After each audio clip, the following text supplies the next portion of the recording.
सिंक्रोन classes में आपका स्वागत है। आज हम भी कक्षा 10 का जीव विज्ञान लेकर आए हैं, जिसके अंतर्गत हम पढ़ रहे हैं स्वेतउद्दीत कणिकाएं यानी कि WBC। जो WBC होता है, इसमें जो इसे हम अवर्णीय कोशिकाएं भी कहते हैं। क्या कहते हैं? अवर्णीय कोशिकाएं भी कहते हैं। यानी इसे हम किस नाम से जानते हैं? अवर्णीय कोशिकाएं के नाम से भी जानते हैं, जिसे हम ल्यूकोसाइट्स क्या कहते हैं? ल्यूकोसाइट्स कहते हैं। तो जो श्वेतउद्दीत कणिकाएं होती हैं, ठीक, कौन सी कणिकाएं? श्वेतउद्दीत कणिकाएं होती हैं। इसमें जो होता है मुख्य रूप से हीमोग्लोबिन क्या होता है? अनुपस्थित होती है। इसमें क्या होती है? मुख्य रूप से हीमोग्लोबिन क्या होता है? अनुपस्थित होते हैं। क्या अनुपस्थित होते हैं? हीमोग्लोबिन अनुपस्थित होता है, जिसके कारण इसका जो रंग कैसा होता है? श्वेत होता है। जिसके कारण इसके WBC का रंग श्वेत होता है। और इसके जो केंद्रक है, इसके जो आकार, ठीक है, आकार जो होता है अनिश्चित होता है। इसका जो आकार कैसा होता है? अनिश्चित होता है। मतलब इसकी संरचना कोई निश्चित नहीं होती है। और इसके साथ साथ क्या होता है कि इनमें केंद्रक पाया जाता है। क्या पाया जाता है? केंद्रक उपस्थित होता है। ठीक, केंद्रक पाया जाता है, यानी कि इसमें केंद्रक क्या होता है? उपस्थित होता है। और इसे जो केंद्रक होते हैं, यह पिंडों में बटे होते हैं। ठीक है। और देखिए अब क्या होता है कि जो श्वेतउद्दीत कणिकाएं जो होती हैं, यह संख्या में RBC की अपेक्षा बहुत कम होती है। ये संख्या में क्या होता है कि RBC की अपेक्षा बहुत कम होती है, यानी कि 4000 से 5000 प्रति घन की होती है, प्रति घन यम होती है, मिलीमीटर होती है। यानी कि RBC क्या होती है? 4 से 5 लाख होती है। WBC की संख्या क्या होती है? यानी कि 5000 से 9000 प्रति घन या प्रति यम होती है। और इनका जो जीवन काल होता है, कौन सा काल? जीवन काल जो होता है 10 से 13 दिन होता है। ठीक, इनका जो जीवन काल कितना होता है? 10 से 13 दिन होता है। और ये दो प्रकार के होते हैं। ये कितने प्रकार के होते हैं? दो प्रकार के होते हैं। जो श्वेतउद्दीत कणिकाएं होती हैं, यह दो प्रकार की होती हैं। दो प्रकार के होते हैं। ठीक, पहला जो है, जिसे हम कह सकते हैं कणिकामय WBC श्वेतउद्दीत कणिकाएं, या इसे हम क्या कहते हैं? ग्रेनोसाइट्स, ग्रेनुलोसाइट्स।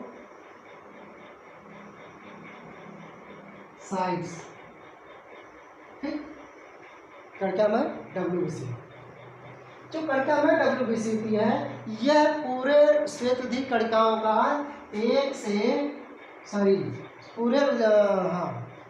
यह जो होता है, इसमें जो कोशिका द्रव्य दानेदार होती है।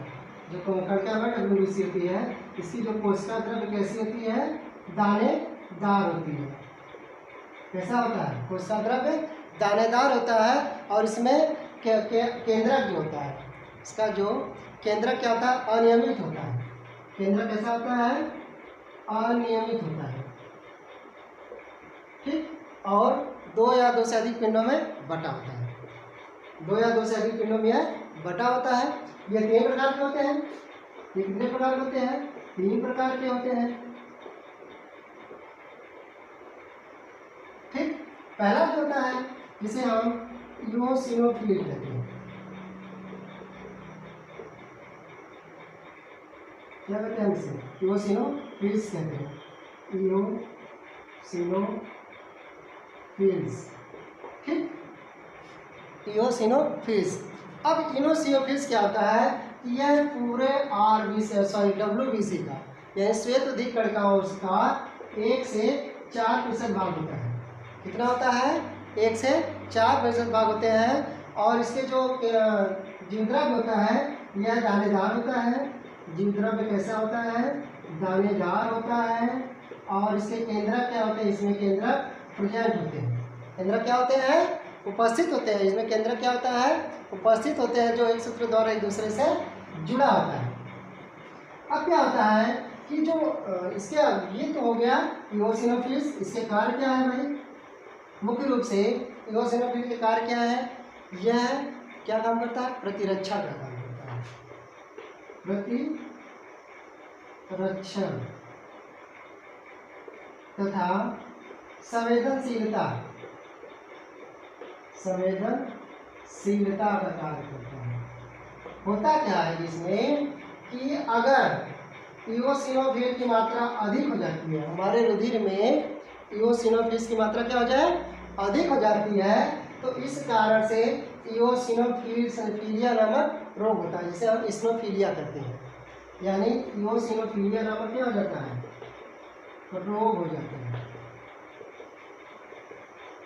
ठीक, जिसमें व्यक्ति को लगातार जुकाम बना रहता है। इस्नोफिलिया में क्या होता है? व्यक्ति को लगातार जुकाम बना रहता है और उसके शरीर का वेट तेजी से गिरता है।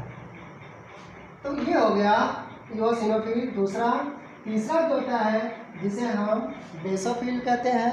क्या कहते हैं? बेसोफिल्स।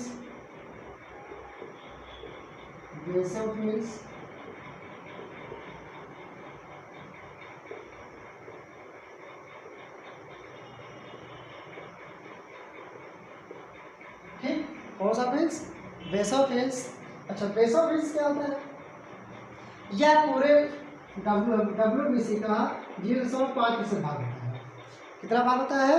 0.5% भाग होता है। और इसके जो कोशिका द्रव्य कण जो होते हैं बड़े बड़े होते हैं। इसके जो कोशिका द्रव्य क्या होते हैं? कण बड़े बड़े होते हैं और ये संख्या में कम होते हैं। ठीक है, इनमें जो है बेसोफिल्स क्या होते हैं? इनके कोशिका द्रव्य कण बड़े बड़े होते हैं और संख्या में कम होते हैं। और इसका जो केंद्रक होता है 2 या 3 खंडों में बटा होता है। इसका केंद्रक क्या होता है? 2 या 3 खंडों में बटा होता है। और यह मुख्य रूप से किसका कार्य करता है? प्रतिरक्षा। मुख्य रूप से यह एलर्जन के संपर्क में आते हैं। इसका जो कार्य है, अगर हम बात करें बेसोफिल की, तो कार्य क्या होता है कि जैसे ही एलर्जन के संपर्क में आता है तो बेसोफिल क्या आता है? एक प्रकार का हिस्टामिन, एक क्या करता है? हिस्टामिन स्रावित करता है। ठीक है, और हिस्टामिन स्रावित करने से क्या होता है कि उस व्यक्ति में एलर्जी हो जाती है, जो एलर्जी रोग होता है। तो ये बेसोफिल्स, हमने कहा कि जो इसका कार्य क्या होता है कि जो ये एलर्जन के संपर्क में आते हैं, जैसे ही बेसोफिल्स एलर्जन के संपर्क में आएगा क्या करेगा? एक बेसोफिल हिस्टामिन स्रावित करेगा और हिस्टामिन को स्रावित करने से क्या होता है? एलर्जी हो जाती है। क्या होती है? एलर्जी हो जाती है। और राइनिटिस एक और रोग होता है जिसे हम राइनिटिस, ठीक, और दमा के लक्षण प्रकट होते हैं। जो दमा रोग होता है इसके लक्षण प्रकट होते हैं। इसके दमा रोग में क्या होता है कि व्यक्ति को सांस लेने में समस्या होती है और लगातार वो सांस लेता रहता है, तो इसे है दमा रोग। तो ये हो गया बेसोफिल्स। तीसरा जो होता है जिसे हम न्यूट्रोफिल्स कहते हैं।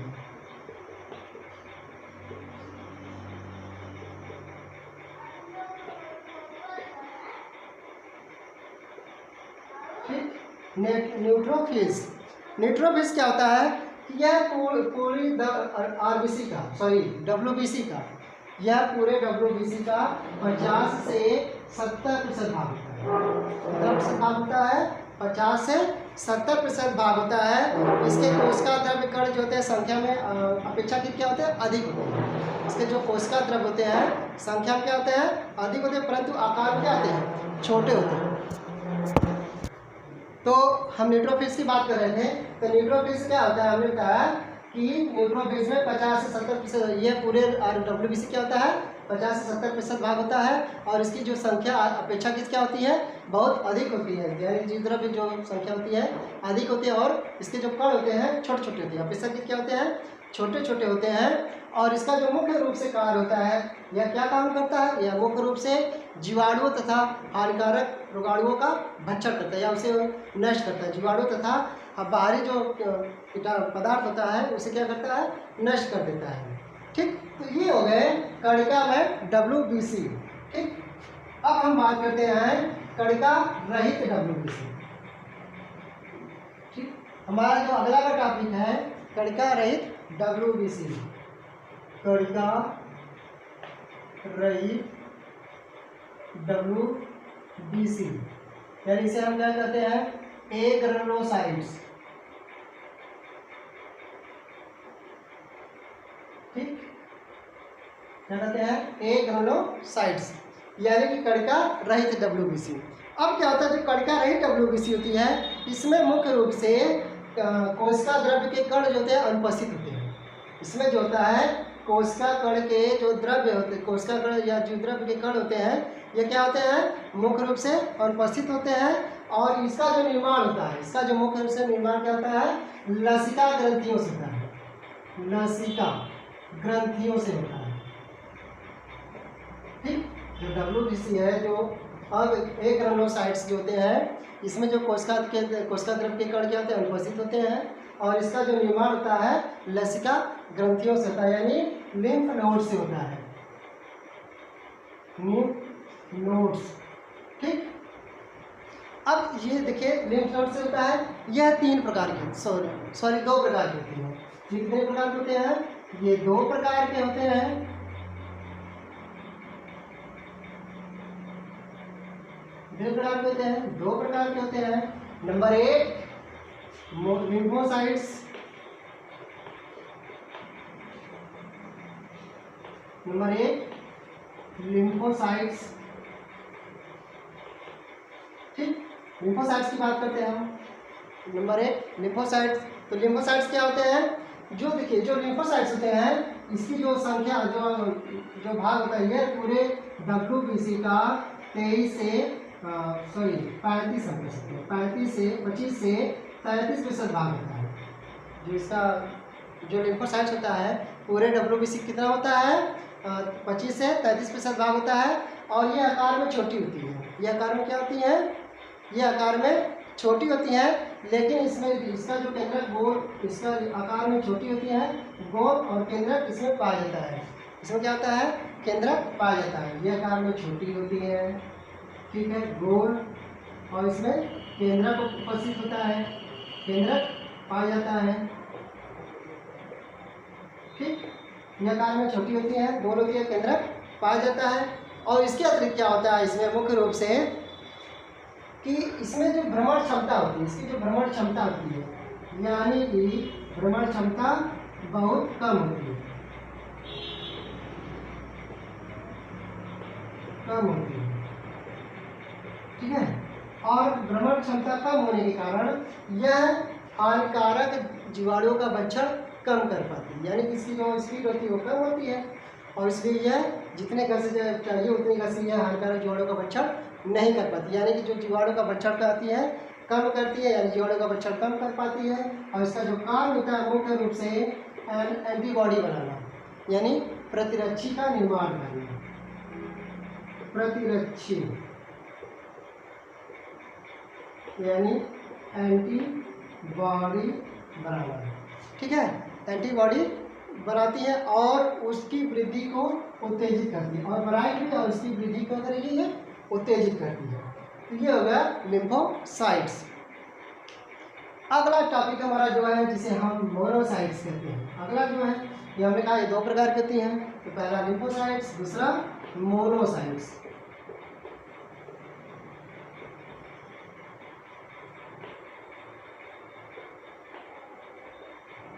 दूसरा क्या है, मोनोसाइट्स। मोनोसाइट्स क्या होता है, अब देखिए ये पूरे रुधिर का लगभग 2 से 6% भाग होता है। कितना होता है, 2 से 6% भाग होता है। और ये संख्या में क्या होती है, छोटे होते हैं। मतलब इसका जो कोशिका द्रव्य क्या होता है, बहुत छोटा होता है। केंद्र क्या होता है, बहुत छोटा हुआ होता है, और एक तरफ से कटा हुआ होता है। क्या होता है, लिम्फोसाइट्स गोल होता है, और ये एक तरफ से क्या होता है, कटा हुआ होता है। इसका कोशिका द्रव्य छोटा होता है, एक तरफ से कटा हुआ होता है। और इसकी जो भ्रमण क्षमता होती है, भ्रमण क्षमता क्या होती है, इसकी अधिक होती है, भ्रमण क्षमता अधिक होती है। क्या अधिक होती है, भ्रमण क्षमता। इसलिए यह जीवाणुओं का यानी रोगाणुओं का तेजी से भक्षण करती है। इसलिए यह रोगाणुओं या जीवाणुओं का तेजी से भक्षण करती है। ठीक, तो इसका कार्य क्या हो गया कि यह तेजी से हानिकारक और रोगाणुओं का भक्षण करती है। तो ये हो गया मोनोसाइट्स। तो ये हो गया हमारे रुधिर। अब हम बात करते हैं, एक और रुधिर बच रहा है जिसका हम बात करते हैं, जिसे हम क्या कहते हैं, हमने कहा जो जो कणिकाएं विधि कणिकाएं एक प्रकार की थी, एक हो गया आरबीसी, दूसरी हो गया डब्ल्यूबीसी, और तीसरी जो होती है, तीसरी हम कहते हैं जिसे हम प्लेटलेट्स।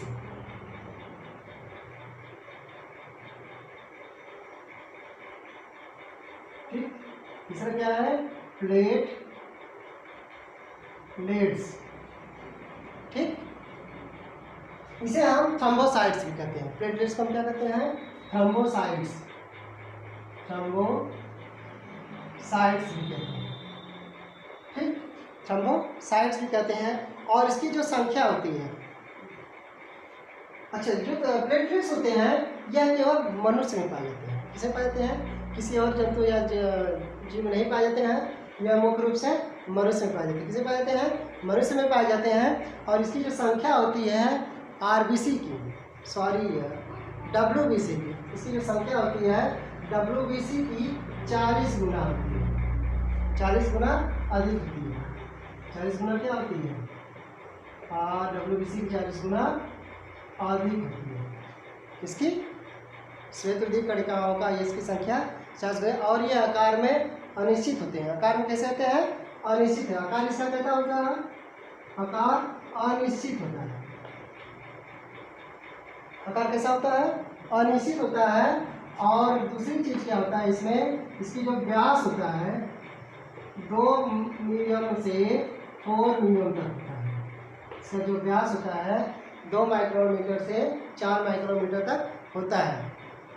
अब इसमें जो होता है कि एक चीज और है, इसमें केंद्रक अनुपस्थित होता है।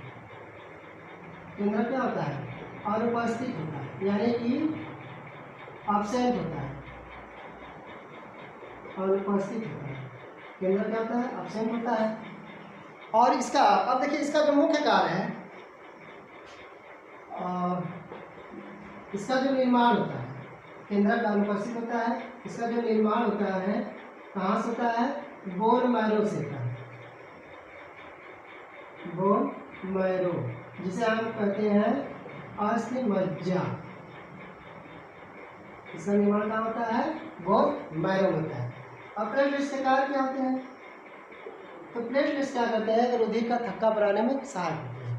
कहाँ, रुधिर का थक्का बनाने में सहयोग करते हैं। किसका थक्का बनाने में, रुधिर का। रुधिर क्या करते हैं, ये थक्का बनाते हैं, जिससे कारण रुधिर स्राव रुक जाता है।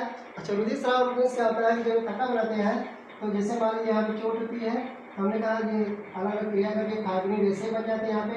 और ये रेशे के ऊपर क्या होती है कि डब्ल्यूबीसी कण आगे फंस जाते हैं, और फंसने का क्या होता है, एक परत सी बन जाती है, एक लाल सी परत बन पपड़ी बन जाती है, जिसके कारण रक्त का स्राव रुक जाता है।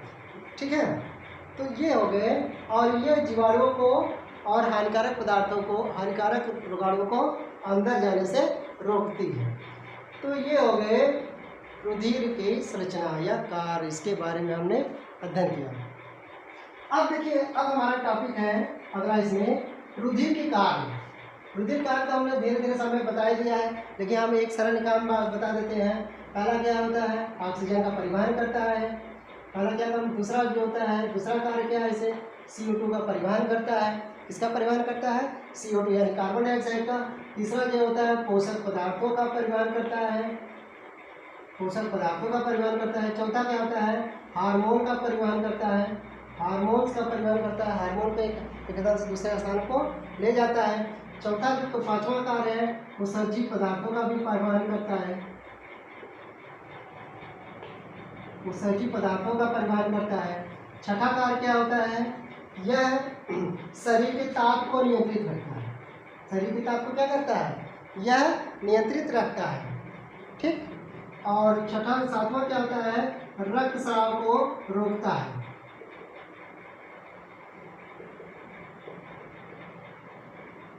क्या करता है, रक्तस्राव को रोकता है। हमने बताया था ना, जो रुधिर का जो थक्का, चोट लग जाती है, थक्का बनाने का काम करता है, जिससे रक्त का स्राव क्या होता है, रुक जाता है। और इसके बाद क्या करता है, आठवां जो होता है, विभिन्न अंगों में सहयोग करता है। शरीर के विभिन्न अंगों में क्या करता है, सहयोग करता है।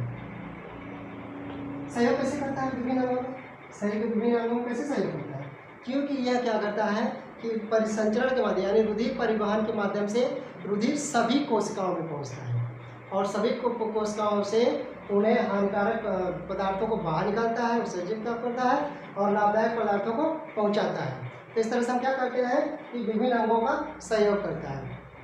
ठीक, इसके बाद 8वां 9वां जो होता है शरीर की सफाई भी करता है। शरीर की सफाई करता है। शरीर की सफाई कैसे करता है, किस प्रकार? क्योंकि यह जो मृत कोशिकाएं होती हैं उनके जो मलबे को यह क्या करता है, भक्षण करके उसे अलग या बाहर निकाल देता है। जो मृत कोशिकाएं होती हैं, जो डेड कर देती हैं, जैसे हमने कहा जो आरबीसी का जीवन काल 100 से 120 दिन होता है, डब्ल्यूबीसी का जो जीवन काल होता है लगभग 10 से 13 दिन होता है। तो ये जो होती हैं, जैसे प्लेटलेट्स का जीवन काल 1 सप्ताह होता है। तो ये जो डेड कर जाते हैं रुधिर कोशिकाएं, इनके मृत कोशिकाओं को क्या करता है, मलबे को बाहर निकालने का कार्य करता है। तो इस प्रकार जो है ये हम रुधिर की संरचना, रुधिर के कार्य के बारे में हम अध्ययन कर चुके हैं। हमारा अगला टॉपिक होगा अब हृदय, यानी कि मानव हृदय की हम संरचना के बारे में अध्ययन करेंगे। तब तक के लिए धन्यवाद।